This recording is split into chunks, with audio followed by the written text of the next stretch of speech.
Heart attack వచ్చే ముందు వాళ్ళ బాడీ కొన్ని వార్నింగ్ సైన్స్ ఇస్తుంది. అంటే కొన్ని వారాల ముందు, నెలల ముందే వాళ్ళ బాడీ ఆ సైన్స్ ఇస్తా ఉంటుంది. కాకపోతే ఈ సైన్స్ అందరికీ తెలియదు అనమాట. కాబట్టి ఈ వీడియో అందరికీ షేర్ చేయండి అండ్ ఫాలో చేయండి పేజ్ ని. ఫస్ట్ సైన్ ఏంటంటే అన్యూజువల్ గా నీరస పడిపోతా ఉంటారండి. అంటే నార్మల్ గా పని చేసుకునే వాళ్ళే, మొన్నటి దాకా బాగానే పని చేసుకునే వాళ్ళు ఈ మధ్య సడన్ గా బాగా నీరసం వచ్చేస్తుందండి, బాగా అలసట వచ్చేస్తుంది అంటూ ఉంటారు.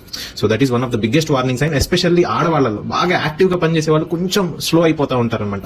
అండ్ సెకండ్ పాయింట్ ఏంటంటే, ఒకప్పుడు మెట్లు ఎక్కేటప్పుడు నాకు ఆయాసం వచ్చేది కాదండి, అసలు 2 రోజుల నుంచి ఒక్క ఫ్లోర్ ఎక్కగానే ఆయాసం ఎక్కువ వస్తుందండి అని చెప్తా ఉంటారు కదా.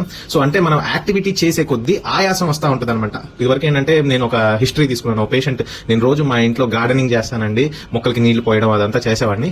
ఇదివరకు అలా ఆయాసం వచ్చేది కాదు, కానీ లాస్ట్ 2 days నుంచి ఆయాసం వస్తుంది అని చెప్పేసి రొటీన్ చెకప్ వచ్చారు. యాంజియోగ్రామ్ చేస్తే ఎల్ఏడి అనే వెజల్ లో మొత్తం 90% బ్లాక్ ఉంది, 2 స్టెంట్లు పడ్డాయి. థర్డ్ సిమ్టమ్ వచ్చేసి స్వెట్టింగ్ అనమాట. అంటే సడన్ గా ఒళ్ళంతా చల్లబడిపోయి స్వెట్టింగ్ వచ్చేస్తుంది అనమాట. అంటే బాడీ అంతా చల్లగా అయిపోతుంది అనమాట. చేతులు పట్టుకుంటే మొత్తం తడితడిగా ఉంటాయి అనమాట. చాలా డేంజరస్ సైన్ అండి. ఎందుకు వస్తుందంటే స్వెట్టింగ్ మన బాడీలో ఉన్న సింపాథెటిక్ యాక్టివిటీ అంటారు. అంటే ఏమన్నా రక్తం ప్రాపర్ గా పంప్ అవ్వకపోయినా సరే, గుండె heart rate up and down అయినా సరే, బీపీ అప్ అండ్ డౌన్ అయినా సరే, ఇట్లాంటి మార్పులు జరుగుతూ ఉంటాయి. మేము క్లినికల్ ప్రాక్టీస్ లో కూడా చూస్తామండి. నార్మల్ పేషెంట్ కొంచెం చెస్ట్ పెయిన్ వచ్చినా సరే స్వెట్టింగ్ ఉంది అంటే కనుక ఇట్స్ వెరీ డేంజరస్ సైన్ లాగా మేము కన్సిడర్ చేస్తాం.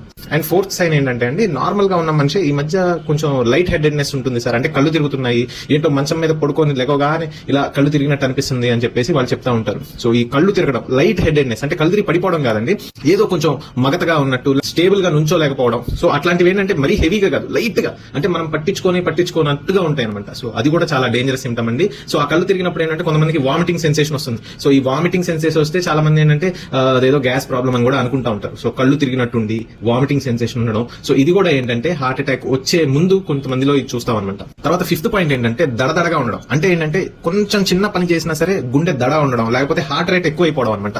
సో ఐడియల్ గా హార్ట్ రేట్ అనేది, రెస్టింగ్ హార్ట్ రేట్ 80-90 మధ్యలోనే ఉండాలండి.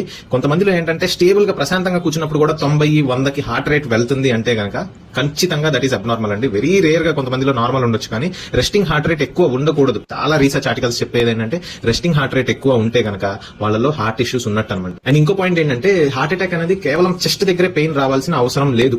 సో ఏంటంటే కొంతమందికి ఫుల్ బ్లోన్ హార్ట్ అటాక్ వచ్చే ముందు వాళ్ళకి ఏంటంటే జా పెయిన్ వస్తుంది. సో దవడ దగ్గర నొప్పి రావడం, లేకపోతే వీపు దగ్గర రావడం, లేకపోతే షోల్డర్ దగ్గర నొప్పి రావడం. ఎస్పెషల్లీ లేడీస్ లో, షుగర్ పేషెంట్స్ లో ఇట్లాంటి సిమ్టమ్స్ చూస్తాం అనమాట. సో ఈ దవడ నొప్పి అనేది కూడా, jaw pain is a very dangerous sign in heart attacks అనమాట. సో అది కంటిన్యూస్ గా వస్తే మీరేమి హైఫై ఇన్వెస్టిగేషన్స్ చేసుకోకపోయినా పర్లేదండి, basic ECG. So basic ECG and 2DA వచ్చేస్తే 90% of the times we can rule out heart attacks అనమాట. So I hope this video is helpful. దయచేసి ఈ వీడియోని అందరితో షేర్ చేయండి. And if you find my videos helpful, please follow my page so that